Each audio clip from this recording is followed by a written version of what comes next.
Hello and welcome. I'm Dr. Joel B. Goodin, and I'll be talking about Chapter 2 of your dissertation. We're going to start with basically, there's four sections. I'll sort of mention them here. So, we basically got an introduction section. That's what you're seeing in front of you. And that's going to be, let's say, 1 to 3 pages. And then you're going to have a framework section where you're going to discuss your theoretical or conceptual framework. And that is going to be, let's say, 5 to 15 pages. You're going to have a literature review. And that is going to be, I hate to say it, but 30 to 60 pages. It's just an estimate. And then you're going to have a summary, which is about 1 to 2 pages.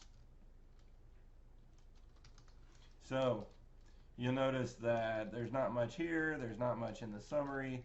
The work is here, and especially in the lit review. So we're going to get started and try to chunk it out so that it doesn't feel so overwhelming. So let's look at what the DPDM asks. I do suggest you read through these little notes that are built into the template, but hopefully what I will give you is sort of more focused on what I would expect from a student, and hopefully what your chair would expect from a student. It can be difficult. Chapter 2 can be really difficult, and I'll talk about that for a second. It's the first time you really have to synthesize and really show some expertise with synthesizing. You may not have that expertise when you begin, but you should gain it. You should practice skills, and I'm going to show you some of those skills to try to incorporate what's called synthesis writing. Chapter 2 is a lonely chapter. I call it a lonely chapter because the rest of the chapters typically they're methodical. They have some formula to them. I can say, here's how this should sound. But chapter 2 is sort of like we reach the edge of a forest, and I'll say, hey, I'm going to meet you on the other side of this wilderness phase of our journey. I'll be waiting on the other side. You can call me on the while you're in that forest, but you have to go through it alone. And you're going to be looking for things like mushrooms and flowers and trees and whatever.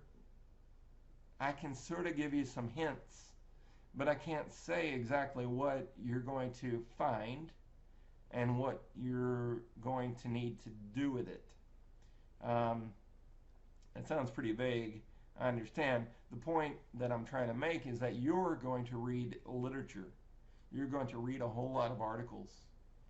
And your chair and committee are not necessarily, probably not going to read those articles. And so they will not be with you looking over your shoulder telling you, oh, well, you should put those articles together. That one's important, that one's not. They're not going to help you evaluate the articles as easily because they won't have read the articles.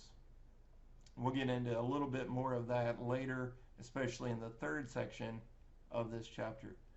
So first we start out with words like begin with a summary of the purpose statement that leads to a brief explanation of the organization of the literature. So there's really two things that are being asked. Begin with a summary of the purpose statement. So I might say, I'm just going to grab this verbatim.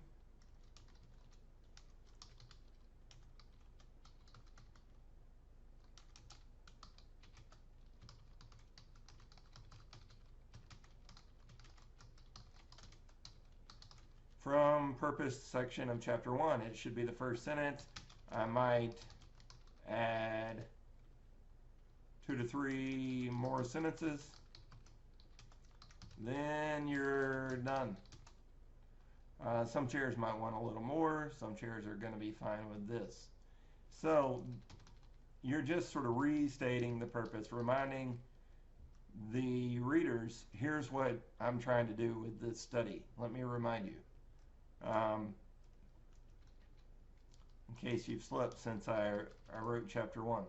So, and that should lead to a brief explanation of the organization of the lit review. Now this one's tricky because you're not going to know it.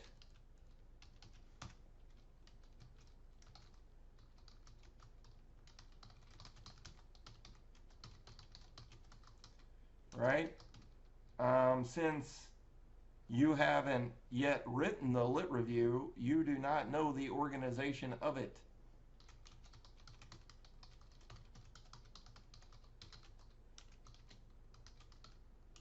So you want to wait, be patient, just put a flag there and come back to the flag and say, okay, after I've written it, all the headers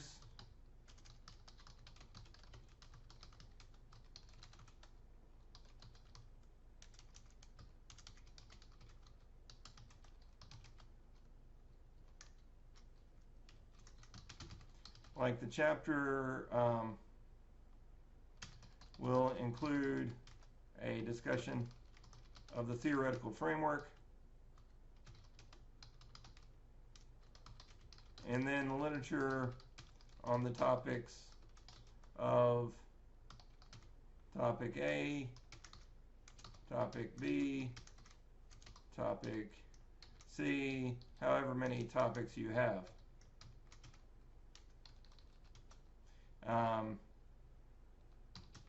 And that's really the sentence you need, but you're not going to know those topics until you've done them. Okay? Include several subheadings specific to the dissertation. That's basically what I'm pointing out here. And the point is that you're going to use subheadings to guide your reader. Headings and subheadings are useful to sort of telling your reader, here's what this section is going to be about. You still need to use sort of a meal plan for paragraphing. You still need to use an introductory sentence and a transition sentence at the end, and it needs to all be logical. You can't just insert and now a header about something completely different. It needs to all flow together and be organized in a logical manner, but the headings help the person be prepared for the information they're about to receive from you. So this is a note, right? So it's something to check on and sort of, I'm not even sure it really needs to be said, but it's something to come back to and say, did I include headings and subheadings later in the paper? Yes. But not here. It almost makes you think, oh, should I put them here? What would that mean? And no, they don't really belong here. They can be listed up here in the topic A, B, C. Basically, those mean the headings. But they're really not developed there. They're developed in the literature review. Okay, this part is a little bit trickier. At the end of this section, list the databases accessed in the search engines used. So we're going to go one at a time through here. So list the databases. If you don't know what a database is, you should think about that. So this could be like EBSCOhost or Psych articles, or whatever they're called these days. Databases, repositories of articles. This is different from search engines. Notice it says list the databases accessed. You don't want to list the ones you didn't access.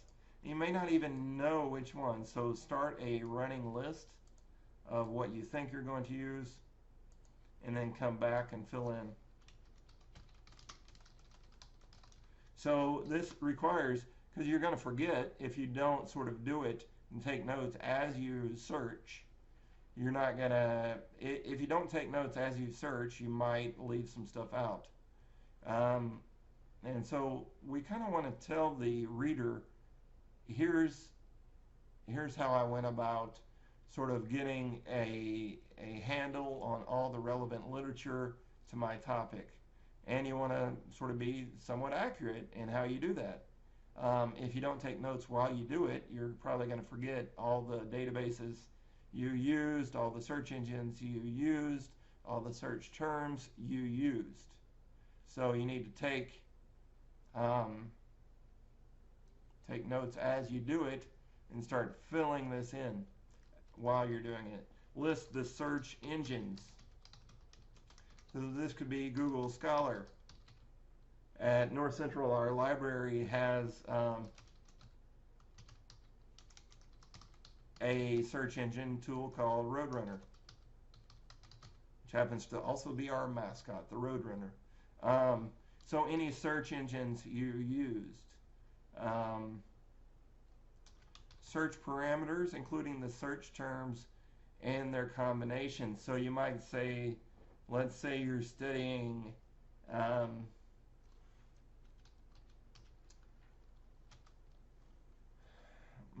we'll go with dissertating students. That's something you know a lot about. So search terms.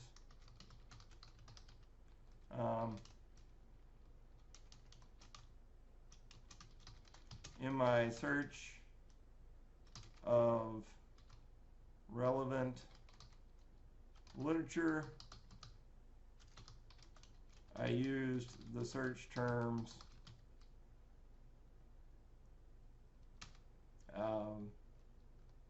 motivation, determination, dissertation, graduate student, resilience, family support,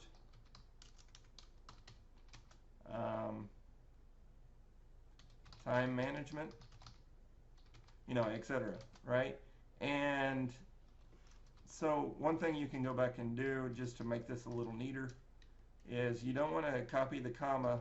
You don't want to include the comma in the highlight in the highlight, but just highlight the word.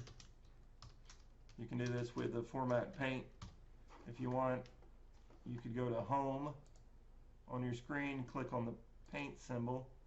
If you click twice, then it will stay.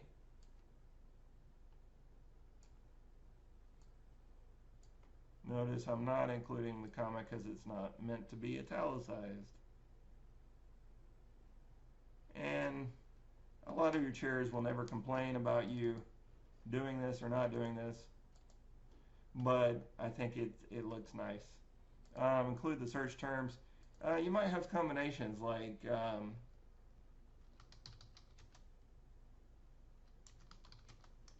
Boolean phrases like student and doctoral and online. Let's say you're studying online doctoral students. And dissertation. Or instead of dissertation, it could be project study, depending on what university you're at. So something like that. So you're going to sort of put in your Boolean phrases if you want. A lot of people just have this long list of the words they used. But you can have combinations that you used as well and explain those to your readers. Here's how I did my search, including the search terms, search parameters, search terms and their combinations with more detailed search terms located in an appendix if appropriate. I've been doing this for 4 years. In other words, overseeing dissertations, and I have yet to see someone include an appendix. That's not to say they're not out there, but they're rare. Range of years. This is important because, especially at North Central, we ask that 85% of your literature review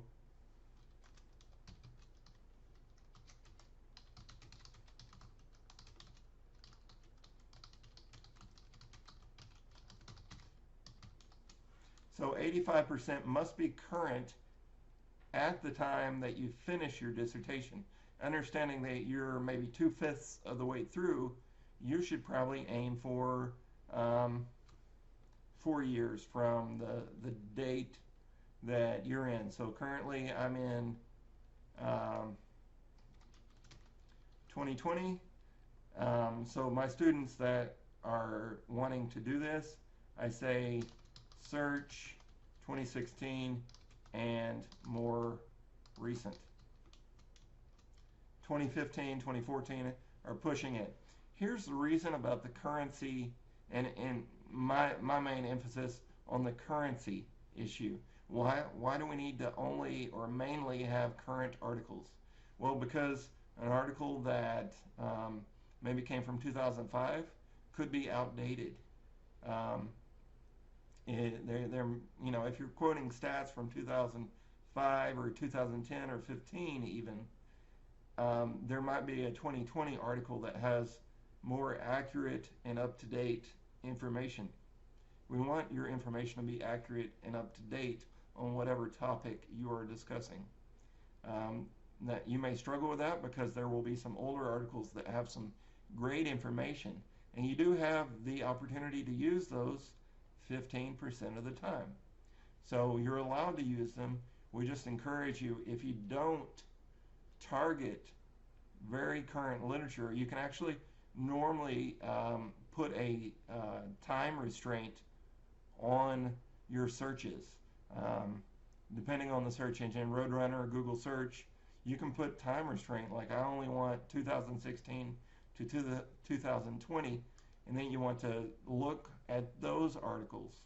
And you also want to be very careful about the search terms that you choose to use, making sure that you're very strategic so that you don't get a lot of articles to sift through that are sort of extraneous, not meaningful to the research you're wanting to do. At the same time, you don't want them to be so specific that you might miss out on a good article that could have been relevant and useful. And so looking at that and sort of playing with the search terms can be helpful. I'm more I lean to the side of cast a wide net and then look through what you've found and then cut out what's not meaningful. I'm more on that side of things rather than going for very specific focused research, because then you have a lot of students sort of presenting one article and they don't have other articles that really can be combined. And if you don't have other articles that sort of talk about the same thing or provide a different perspective on a similar topic that is relevant to that specific subtopic, then you might not be able to achieve synthesis. You have to widen that net that you're casting. Okay, so range of years I've talked about. So whatever year you're in, subtract maybe 4 and go from there. Types of literature. This is also important. We want to say something like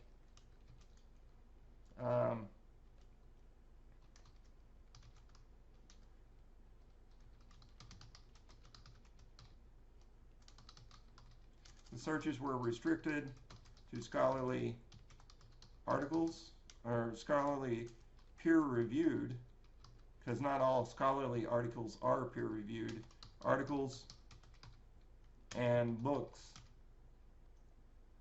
perhaps. We want to sort of say, here's the type of information. There was some inclusion of seminal articles, which would mean older.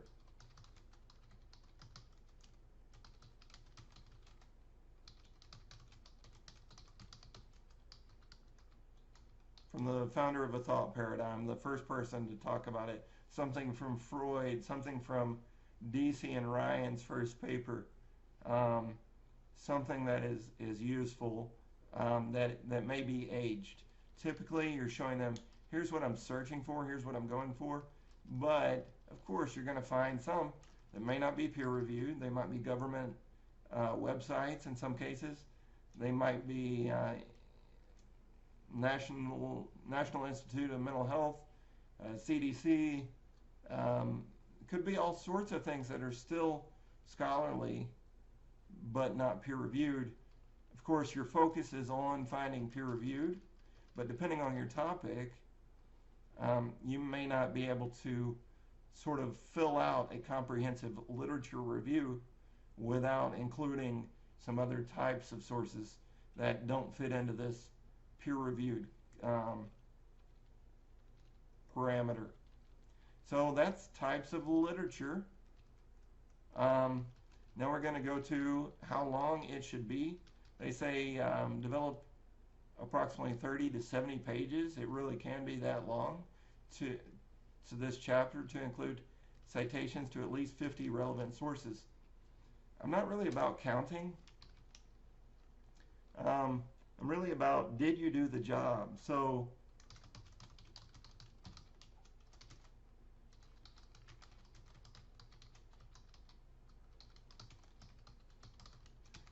if you do, it should be at least 30 pages. If you discuss with enough elaboration, it is almost always going to be 30 pages or more. It's maybe more than 50 sources. You're definitely going to read more than 50 sources, and you're going to not necessarily use all the ones that you read, because again, you're doing a whole lot of work of sorting. It's like going shopping. You look through all the clothes, but you don't choose the ones you don't like or the ones that aren't in your size, or so it's doing a lot of work and then filtering through to what is most meaningful to your study. So based on your concision, it could be shorter or longer, right? So a person that writes very concisely might have a shorter lit review. A person that is sort of more verbose may elaborate a bit more and have more, a 60, 70 page lit review. More citations and more discussion is not always better, especially if you're just sort of rambling.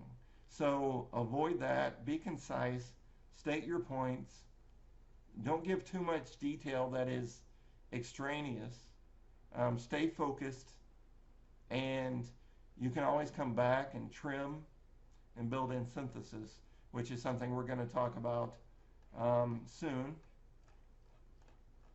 And so there we have this section I like to call the introduction. This is basically the introduction, 1 to 3 pages, could be 4, but this is sort of the introduction, and it's sort of setting up how you're going to do things. A lot of these things, like the search terms, you may not know, so you'll need to sort of fill them in as you go. You won't know the organization of the lit review yet, so you're not going to have that to do yet. You're going to have to come back and put that in. It does say do not simply cut and paste the purpose statement from chapter 1. That does not mean that first purpose sentence, which is the most important and never should be changed in terms of wording. You can use that sentence, but you want to show that you have the skill of writing in a scholarly way, so don't just paste the whole section from the purpose section in chapter 1. Instead, just add a little bit of discussion, maybe how you're hoping to accomplish the purpose, and then move on your way down to the next criterion. This one, as I said, you're not going to actually see much here. This one. So these two, the first and third, are really where you're doing the most work in the introduction. I will start talking about the framework discussion in the next video. Thank you very much. I'll see you there.